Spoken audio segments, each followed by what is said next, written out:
Welcome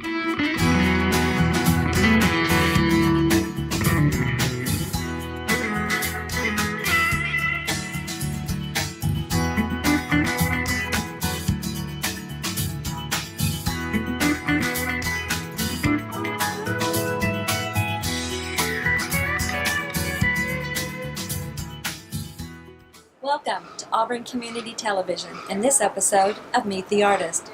Meet the Artist is supported by the North Auburn Artists to introduce artists in our local community. Today we are continuing our series of interviews of artists who are participating in the Placer Art Studio Tour. We are at the Newcastle Packing Shed. There are 12 artists here who are showing their artwork. What is unique about this gallery is that not only are the 12 artists showing their artwork here, but their working studios are located here. In addition, there's an actual bonus of the building that they are in.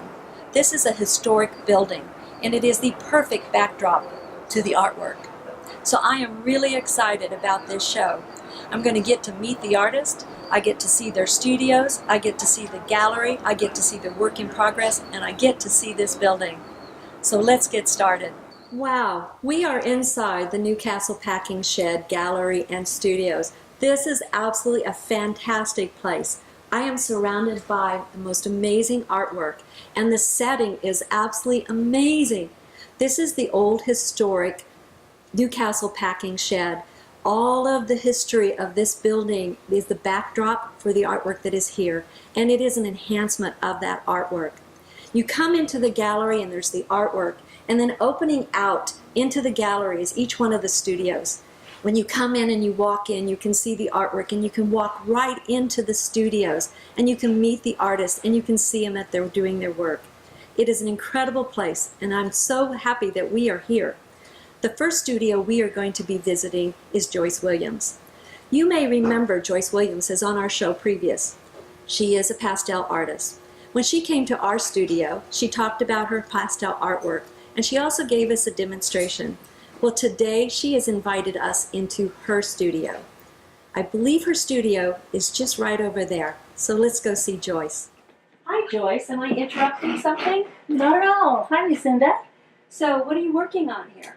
Well, a nude, obviously. We're now having sessions like once a month of life drawing. And so this was started with the model present, and now I'm increasing the values and kind of polishing it up. Is it always going to be a black and white, or is this how you always start out your pastels? I don't know. I don't know if it'll become a pastel or not. I love the black and white charcoal. Oh, so you're working with charcoal Charcoal, now, not fine pastel. charcoal. That's kind of messy. Yes, but you can erase it with a Kleenex. Yeah, but you've got a white shirt on. Oh, well, yes. Try and keep it off me. So now, you said this is part of a class that you had here. Do you have Well, it's not a classes class, regularly? but it's a session. A session? Mhm. What's the difference? Nobody's teaching. You just come and you bring your materials, and we have a model set up. She's a very professional model, nice, pretty little girl, and well, little to me, probably 25. And we've only done it once. She's coming again next week, and it's a wonderful class because she's very professional and she takes her poses. She does it. She doesn't need any direction, and so you've got to decide whether it's going to be pastel. Are the other artists that attend these sessions, are they all working in charcoal or different some in mediums? charcoal, some in pen and ink, and some in pastel. Well, now let's talk a little bit about your studio here, because it has a lot of your pastel work, and particularly the portrait work, which I think you're probably the best known for. Probably my favorite subject. Okay, your favorite subject, because I know you also do the landscapes, and you are also an award-winning pastel artist. Thank you. Yes. So envious. You got to enter to win. Well, this is true, which we're still dealing with that issue. So let's talk a little bit about the Newcastle Shed, because what's really unique is that you were the first artist here. I was. And so tell me how that all came about. Well, I found this wonderful little space, and I needed space. So I rented it, and I had artist friends come and visit me, and they thought it was wonderful too, very unique. There were other businesses in this building at the time, and eventually they moved out. I don't know whether it was because we had artists in here, but anyway, now every space is occupied by an artist, and we have quite a wonderful group here. Now, did the building look like it does now? Oh no, Okay, so there have been a lot of changes here. yes, we've improved it a great deal. Well, I'm sure that there wasn't a gallery out there in the lobby area. No. And what about the doors? Because they all seem to be very open now. Were the doors actually solid doors when No, you first came the in? doors were just like this, and we've removed a couple on the classroom side to make more room for paintings. Mhm. Other than that, we love the doors. Well, let's take a little bit of walk and just generally talk about the gallery Okay. and some of the artists that are here, and that we're going to be seeing some of them today. All right.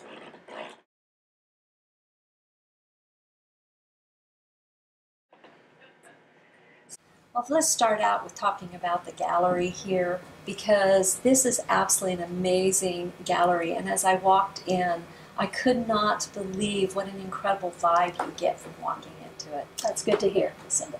And I love the fact that when you walk in, you can not only have the time to look at the artwork that's in the gallery, but then you can go into each one of the studios. And it looks like a fabulous place for you to be working. It is.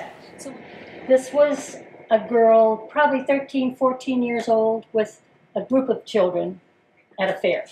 And they were walking away from me, and I took the photograph.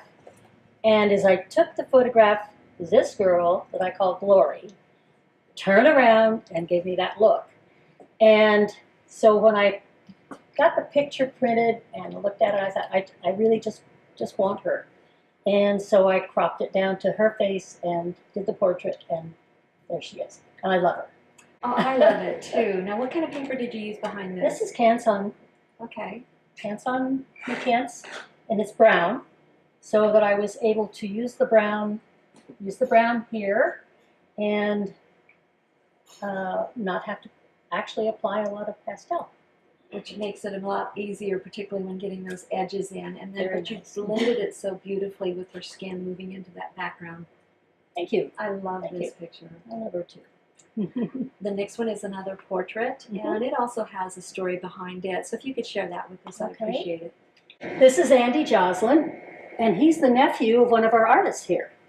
And I've never met the man, I guess he is now, and maybe he was then.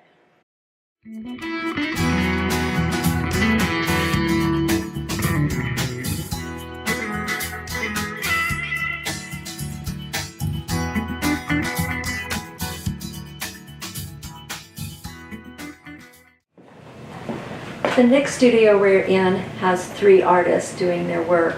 One is Caroline Alexander, another is Judy Garland, and then there is also Janet Joslin. Our first interview is going to be with Janet Joslin, and I will have to say it's going to be hard because she likes to go by Joslin, so let's try to remember that, LouCinda. So let's talk with Janet, because I understand that she's got something going right here now. Hi there. Hi. Not really. I'm just playing. I just love the way you work with colors. It's just absolutely amazing, the blendings you get, and everything that you work with, it just speaks of color. Well, it's intuitive. It's like I have no idea, although I do have some ones that I really enjoy. And I know the rules of color, of making mud, but maybe I want to make mud sometimes. But I don't know, it's just I love color. Well, it certainly is evident in all of the work that you do.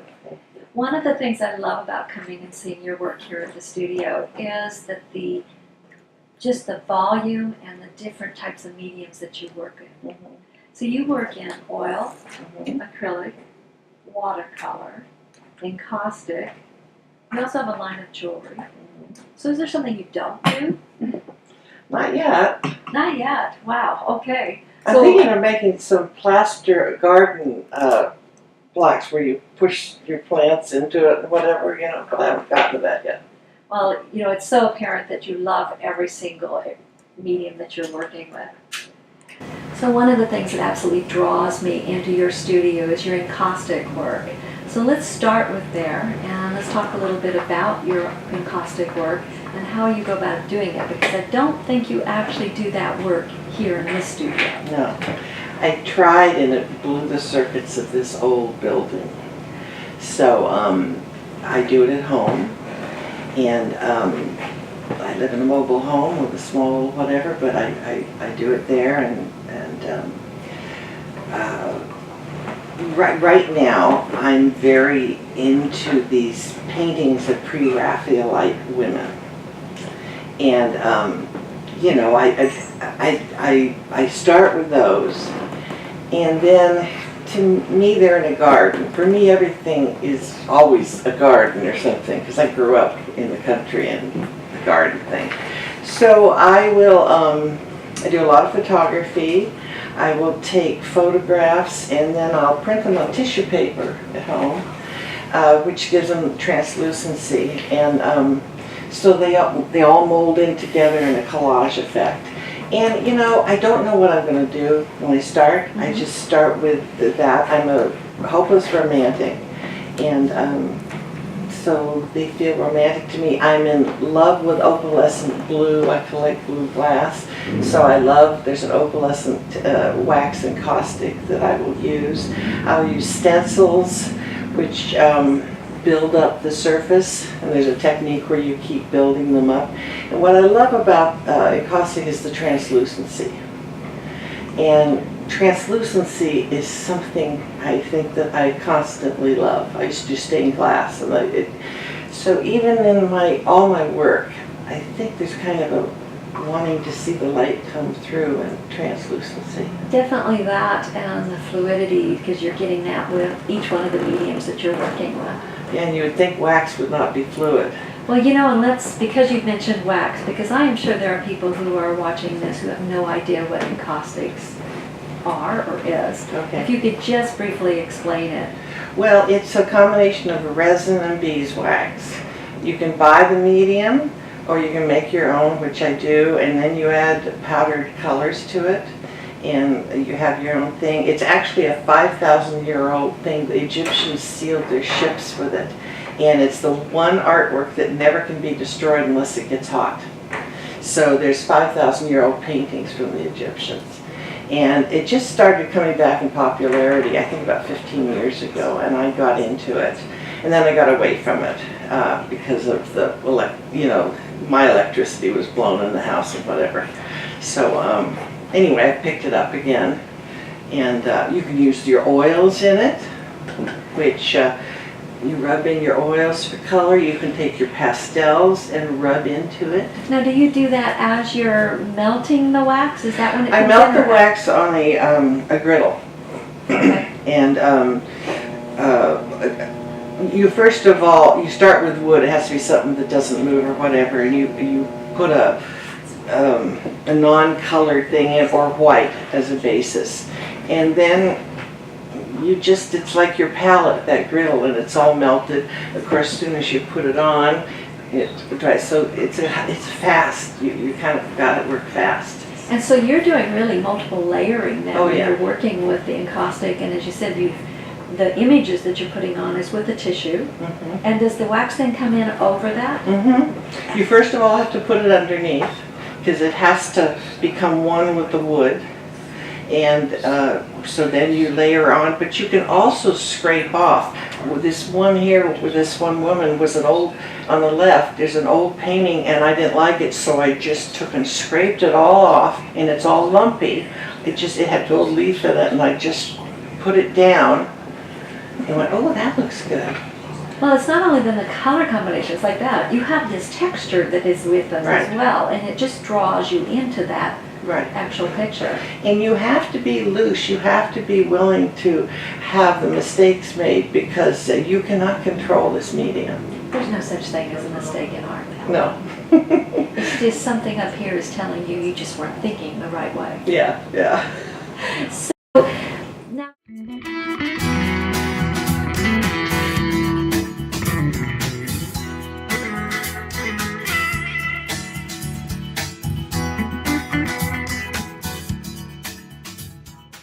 now, not only the acoustics, because like I said, that drew me in, but then we have this incredible oil painting that is behind you, or to your side. Mhm. And this painting, which honestly has a very fluid watercolor look to it. And again, you can just see this incredible light coming through it. Mm. And that seems what to be I very wanted. characteristic of your artwork. Yeah, yeah, and I mean when I walk the dog through the woods at night, I'm looking at how the sun is coming through, and you see that leaves are, and they layer each other and go over. They're these amazing shapes. And in a sense, I kind of try to copy them, but then again, I kind of just loosely do them to see what would happen with the watercolor. And I work it up in watercolor sometimes ahead of time to see what the colors would be.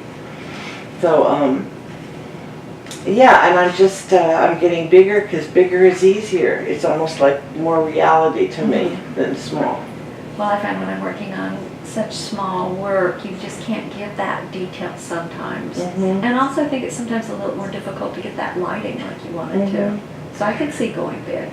Well, and there's the blending issue I love. Yes.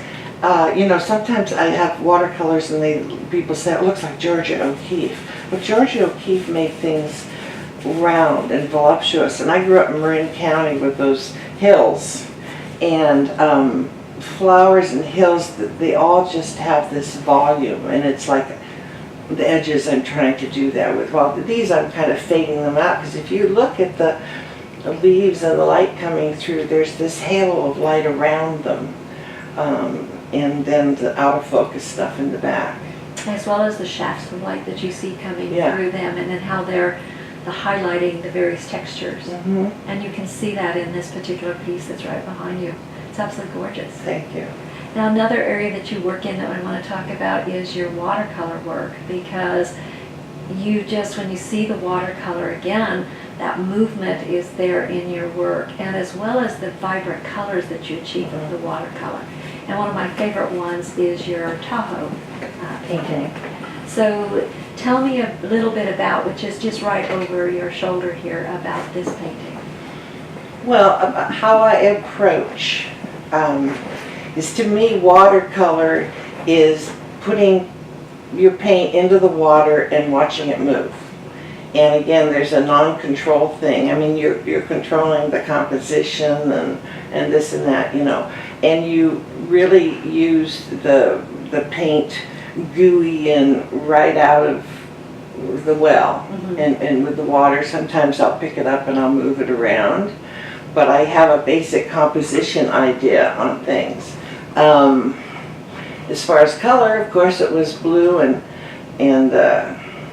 then you learn about your watercolors, whether they're granulated, whether they're permanent. And the granulation that's on this one, that's in the bottom, that's a watercolor. The watercolor is ground up pigment, and it's got grains in it, and it sits in the little grooves with the watercolor paper.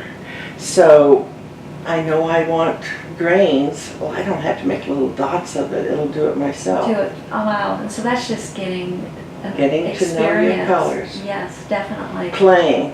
Playing with it. Yeah. Well, yeah, we have another watercolor here that I think really does show just your use of the color and how you're taking those images and they're just the movement of them. Yeah. Yeah, and I'm, again, solid whatever. Let's say this is wet, but I'll just touch it with this and it'll spread. It'll make a tree form in some of them, you know. And then this is just some salt put in and whatever. But this is all in one layer. I haven't layered it or anything. It just happens. And this just is coming out of you and flowing onto this paper. It's absolutely gorgeous. Well, I really do encourage people to come by your studio when they come visit the Newcastle Packing Shed. There is so much to see here, and I think that we could end up having an entire episode of just about all the different things that you do. Well, and I'm free. I share. So come by and ask me questions. And that was great. And you actually give classes as well. Yeah, And I try. And those are held here at the Packing Shed. And if somebody wants to get a hold of you, what's the best way to get a hold of you? Through my, just my cell phone number probably. I mean, I do have a website that I've just started. You could probably get through there, but yeah, my email or my phone number. Okay, that would be great. And of course, you're going to be on the Placer Art Studio too. Yes. Well, thank you very much for your time today. Thanks for coming by. We're now in the classroom here at Newcastle Packing Shed, and Caroline Alexander has joined me to talk about her watercolor work. Caroline, thank you for joining me here. You're welcome.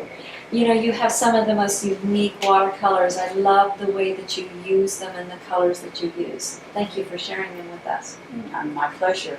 Now, you are here at Newcastle Packing Shed, and you've been here for 8 years? Yes. Yes. A little bit more than 8 years. So you've seen a lot of changes that have come about in this I have. location. I have. Changing in artists and also the interior of the building. Well, you had just commented that this room, I think, used to be green. It did. It was just about a month ago. It was a dark green, blue-green. And so the artists themselves, you all came together and you painted it this Mhm. color. We just decided one day that this had to go, and so we painted this room, and then we've also painted out the outer space over time, so it doesn't quite have that old packing shed look anymore, but it certainly presents the art well. Well, you know, that's what I actually love about this building, is because not only are you here with your artwork, but you have been so involved in just the kind of renovation of this, turning it into this fabulous gallery. It's been a work in progress. Well, it's evident from the artistic eye that you all have brought to it. Thank you. It's an incredible venue. Thank you. Now, you share a studio with 2 other artists, I do. and we have just interviewed Jocelyn, Mm-hmm. and you also share with Judy Garland. Mm-hmm. Now, have you always shared with them, or has that evolved over time? That's evolved over time. I used to be in a different studio, and then the olive company went out of business, olive oil company, and so we 3 moved in there, having a better space actually. But interestingly, Jocelyn is how I came to watercolor. Many years ago, 8 years ago, I was on the studio was on the Newcastle, or actually I think it was the Placer Arts art tour. Mhm. And it was the very end of the day, and my husband and I and another couple came in here, and Jocelyn had that studio right there. And I took a look at her watercolors, and I just fell in love with watercolor. I had been sort of dabbling in all sorts of things after retirement. Didn't quite figure out what I wanted to do yet. And so I started taking watercolor classes from Jocelyn. And I guess it was about probably 6 months or something. And I had gotten to know everybody else in the building. And so a space came open, and they said, well, Caroline, why don't you get your own space? Which I had never in a million years even thought I would do that, because my career was a pharmaceutical representative. I was like in the business world. Yeah. So I became a member here, and the rest is history. I've been here a long time and learned immensely from all of these wonderful women in here who have such talent and generosity, and here I am. I'm sort of a real artist now. And that's a hard moniker for a lot of us It to is. accept. It doesn't even feel quite right, actually, because I don't know why doesn't it? Just, Well, you do belong to the group, and let's talk about some of the watercolor work that you do. First off, we have a couple behind us, but just so that we point that out, because you do some incredible floral type of work. But the ones that we have picked out to talk about today are a very unique use of watercolor. I actually prefer doing things and not flowers and bushes and trees, to be honest with you. Well, I think that it's evident that that is where your heart's desire It is. is. And we're going to be sharing some of those pieces, and I think you're going to discover is that she's truly an amazing watercolor artist. So the first one we're going to start with is this one. And what is this one called? This one is called Serenity. And then there's a Vietnamese term called, which I'm sure I'm going to mutilate, but Tha Na Tan, which means serenity in Vietnamese. And what compelled you about this? So I particular just- one? I just saw the photograph and I just fell in love with the woman's face, and particularly all of her wrinkles, because we're all women aging, so I was thinking, she's so beautiful and yet she's wrinkled, and in America that's kind of like, ooh, gosh. Yeah, we're supposed to go back in the closet Or go to the something. plastic surgeon or something. Get it. It does embrace. So that. and it also sort of looked like, she looked like my aunt, whom I adored in Mhm. childhood. So I painted her. Well, I love the detail you've got in your face. You Thank have you. definitely captured her. Thank you. She has wrinkles. Beautiful wrinkles. Yes, well, she's a beautiful woman. So now the next one is, again, what a fabulous use of color. Well, that's a fun one. I just wanted to become a little more abstract and not paint within the lines all the time. And so I saw a photograph of this gentleman here, and I kind of eliminated some of it and just sort of did the outline, and then I don't know where that came from, somewhere inside of me to paint him that way. But his name is Mr. Bojangles, which I, again, have no idea where that came from in terms of naming the painting. Yes. But I think it fits him really well. Well, I love the use of color in it, and I like seeing color used in kind of unusual places, and you've definitely done this with this picture. Thank you. And our third one that we're going to show today, if you want to pick that one up Okay. so our viewers can see it. And what do you call this one? I'm not sure. We didn't bring the tag in. Okay, well, it's boots. It's boots. The boots were made for walking. How about that? Okay. So tell me about this particular painting and how it came about. Because it's Well, not your normal subject No, matter. it isn't. And to be honest, I did it in a class, and it was just a photograph that the class did.